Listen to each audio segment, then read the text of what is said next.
Happy Tuesday. We are in our second week of our Rooted Bible reading plan, our Advent devotional that we're working through. And today's passage comes from Deuteronomy 30 and has one of my favorite lines in this whole book in it. To set up what we're talking about and why we chose this passage for today, you just need to know a little bit of the background for where this came from. When you read it, you'll kind of feel like you're jumping into something midstream, and it's because you are, but I'm going to give you what you need to know in order to understand what you're reading. In this passage, in the book of Deuteronomy, Moses is speaking to the second generation of God's people to have come out of slavery in Egypt. So the first generation, right? God rescued the people. Remember Moses, let my people go. They went through the Red Sea and then into the wilderness. They spent all this time wandering the wilderness, wanting to go back to Egypt, complaining. They came to Mount Sinai. They received the covenant from God. They said, yes, God, we'll do everything that you tell us. We're all into this covenant thing. We want to be your people. God says, great, I want to be your God. And then they build the golden calf and things like spiral out of control. And so what ends up happening is Moses, well, really God, but through Moses, tells the people, you're not going to be the ones to enter the promised land. Not even Moses will get to do that. Instead, the second generation, though the children of those people who came out of Egypt, will be the ones who get to come into the promised land. And so you can think of the whole book of Deuteronomy as, I call him like Moses's dad, like Daddy Moses, Father Moses, however you want to say it, is looking at these children and telling them everything that they need to know in order to survive and thrive in the promised land.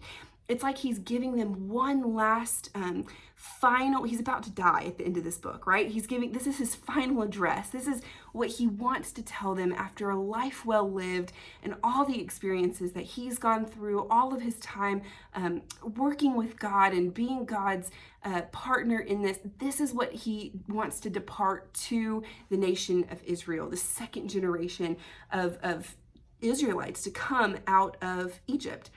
And where we're at in this is a really special passage because like we've been seeing through the last couple of days in reading is we really get this picture of two paths, right? There's two trees in the garden. There's the tree of life and the tree that leads to death, the tree of the knowledge of good and evil. And what Moses does in this passage is really set before them that same choice all over again. So let's read a couple of verses from this. I'm going to tell you kind of how that happens, how he lays out that choice. So it starts in Deuteronomy 30 and verse 1. When all these things come upon you, the blessing and the curse which I have set before you. Okay, what is he talking about? This is what I meant about jumping in midstream. It would be helpful if you like to read the Bible, no pressure, or if you have the time, go back and read the last two chapters. What Moses is talking about with blessing and a curse is he's basically warning the people, if you do well, if you follow God's commandments, if you obey him, if you agree to the covenant and live out the covenant that you've agreed to, then it's going to go well for you. You're going to be blessed in the land. You're not going to have to worry about your enemies. Everything you do is going to thrive. Like, it's going to be okay. And you'll be blessed because of that. If you don't, if you follow the example of your parents, in other words, and you don't listen to God, or you follow these foreign gods, or do any number of things against the covenant, well, then you're going to be cursed. And he's specific about what that curse looks like. And he says, if you don't follow the covenant, if you refuse to keep it, if you don't follow God, you're going to be kicked out of the land you're about to go into. So they're right on the border. They're about to cross into the promised land. And before they even get there, he warns them, this is not a guarantee for you. If you don't do what you're called to do, what God has told you to do, you'll be ripped right back out from the promised land. So that's kind of this blessing and curse that he is setting before them. And he says, skip down to verse 3, then the Lord your God will restore your fortunes and have mercy on you. So he's saying, after that has happened, he's basically telling them one day you're going to be taken from the land, right? Because have humans ever been faithful? No. And Moses knows that they're not going to be. God knows that they're not going to be. So he's telling them what will happen when that day comes. And he says, if you go back to being faithful, if you remember and call upon the name of the Lord your God with all your heart, with all your soul, then the Lord your God will restore your fortunes, will have mercy on you, and will bring you back from all the places that you've been scattered back to the promised land. And we know this is exactly what happens, right? He's really pointing forward to what will eventually become the exile. We'll read about that later in the plan, I think the third week. But for right now, he's giving them the blueprint of what life is going to look like for them. And skip down to verse 6. This is a really special verse too.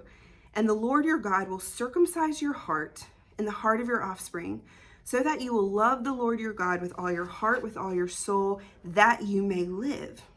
Okay, this is special because in the prophets to come, in Isaiah and Jeremiah and Ezekiel, they all touch on the same theme, something about the inward transformation of the heart. Humans have never been able to be faithful to God. We've never been able to do it by our own strength alone. There's got to be something that happens inside of us. Moses calls it a circumcision of the heart. Other prophets, they draw on this exact same language, a circumcision of the heart. There's got to be something internally that happens to us so that we can love the Lord your God with all of our soul and live, so that we can eat from the tree of life once and for all. Remember, it's all about getting back to the garden where humans have access once again to the tree of life and can live forever, dwelling with God, us as God's people and God as our God. And Moses is saying here, one day there's going to come a circumcision of the heart that will make that possible. And what do we know that he's speaking about? Maybe he doesn't even know he's speaking about it yet, but he's pointing forward to the time when Jesus would come and bring the Holy Spirit. And only when that new covenant focuses on the internal inside of us, when our hearts are changed, does this life truly become in our grasp. So does he say, well, until that day comes, just hang out and do what you want? No, he gives them a passionate cry to choose life here and now, not to wait for the day when the circumcision of the heart will come, but to embrace being faithful to God now. Skip down to verse 15. This is the best part of this whole day's reading. Here's what he says. See, I have set before you today life and good, death and evil. So he's setting up those two choices. One path leads to life and goodness. One path leads to death and evil. And first, he's going to describe what the life part means. If you obey the commandments of the Lord your God that I've commanded you today, he's rehashing the covenant terms. By loving the Lord your God, walking in his ways, keeping his commandments and his statutes and his rules, then you shall live and multiply. Remember, people are called to be fruitful and multiply. He's saying if you follow the Lord, then all of those things will happen. Then you shall live, and the Lord your God will bless you in the land that you're entering into to take possession of it. But, if your heart turns away and you will not hear, but you're drawn to worship other gods and serve them, well, I declare to you today that you shall surely perish. That's the path that leads to death. So you see, he's setting before them the same choice of the two trees. The tree of life, go this path. Be like the Psalm 1 tree, right? Take this path and you will eat of the tree of life. Or you can do what's right in your own eyes. You can worship other gods. You cannot obey the Lord, but that path leads to death. And this is his final calling, his final plea in verse 19. I call heaven and earth to witness against you today that I have set before you life and death, blessing and a curse. Therefore, choose life. And I don't know what it looks like for you to take this motto into your own heart, but it's been like a calling card for me. Every single one of us, even though we're not among this second generation of Israelites about to enter the promised land, every single one of us has the same choice. We can choose life or we can choose death. We can choose to follow God, walk in his ways, love God with all of our hearts, our soul, our strength, or we can choose our own path, but it leads to death. And so what does it look like for you today to choose life? I just picture God standing in front of us. I picture Jesus standing in front of us today saying these same words. I have set before you life and death, blessing and curse, but choose life. He wants them to choose life. And I think God wants the same thing for us today. So it may be helpful for you in the next few minutes just to spend some time praying and asking God to show you what that looks like.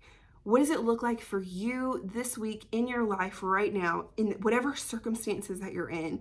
What does it look like to choose life?